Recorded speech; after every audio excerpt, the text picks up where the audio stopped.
Hey, so what is the purpose of suffering? Suffering has a purpose? Yes, of course it has a purpose. If suffering didn't have a purpose, well, that doesn't make any sense because all things are purposeful. Reality is intelligently designed. All things are purposeful. And now, if you don't know the purpose of suffering, then you'll never be able to accept your suffering. You'll never be able to forgive the fact that you suffer. You'll never be able to um, accept suffering. And if you can't forgive and accept your suffering, well, then you'll just get caught up on that for a real long time, and it's going to hold you back. So we got to understand the purpose of suffering so that we can forgive it, right? Forgiveness only happens automatically whenever we understand the purpose for the thing that we are not yet accepting. So the purpose of suffering is to drive your actions, right?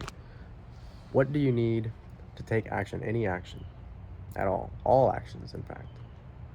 You need a desire. And without a desire, you would not even be able to take any action whatsoever. You would need some sort of driver to initiate an action, right? And so desire actually is suffering. The words desire and suffering are entirely synonyms. They are absolutely, entirely interchangeable synonyms. Desire and suffering, they're the same thing. They might as well just be the same word, right? There's no suffering without desire, and desire is suffering, plain and simple. Um, Pain is not suffering. Pain and suffering are different. Pain is a physical sensation. Suffering is a mental sensation. Suffering is desire. Pain uh, pain can easily be separated from suffering. If there is no desire to remove the physical pain, then the physical sensation of pain is not causing suffering. And yes, this can happen through meditation, and this can happen in other ways. Many people, not me, get sexual pleasure out of inflicting pain or having pain inflicted upon them, rather. Um, can't speak to that.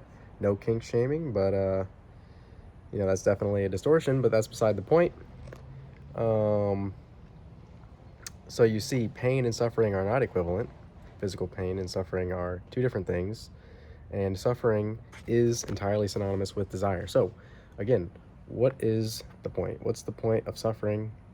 It is to drive your actions. Suffering or desire is actually the absolutely necessary, integral, metaphysical aspect of our existence, because without a desire, we would not be able to take action and therefore operate within our world and have an experience.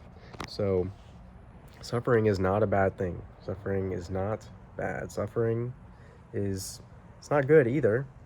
It is neutral. It is what it is. It is a mechanism for experience to take place. And so, suffering or desire or unsatisfactoriness is one of the three core attributes of reality, as taught by Buddhism. Buddhism teaches that the three core aspects or three fundamental aspects of reality are dissatisfaction or suffering, impermanence, meaning that all sensations are impermanent, all things are impermanent, and no self.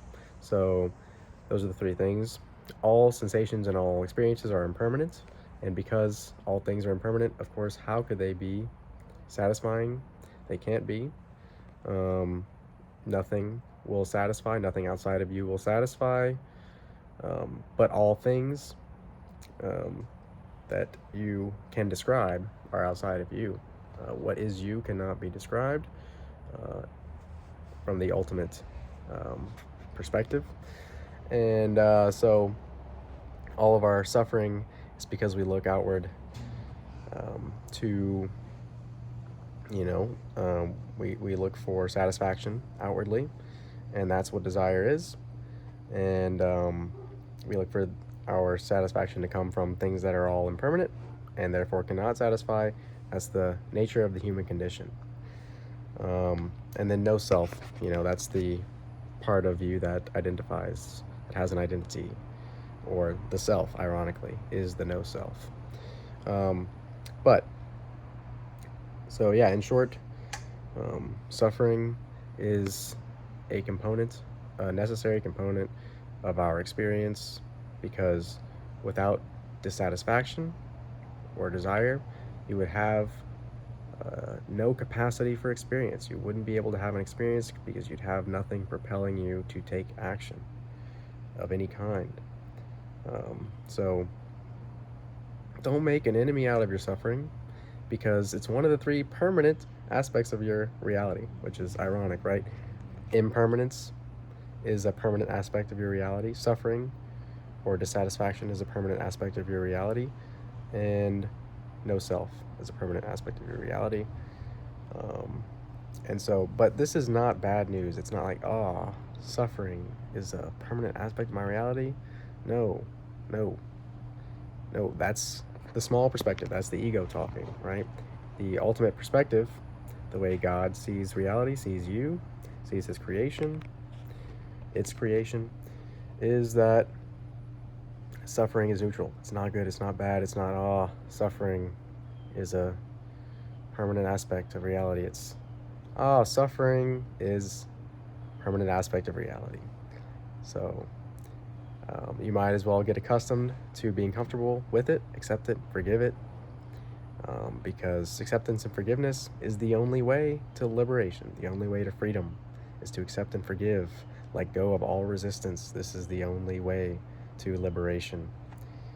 And so we got to understand the purpose in order to forgive. The forgiveness won't happen if we believe that the suffering is truly bad, right? When we understand that the suffering isn't bad, the forgiveness and acceptance happens on its own, and the liberation is a natural result.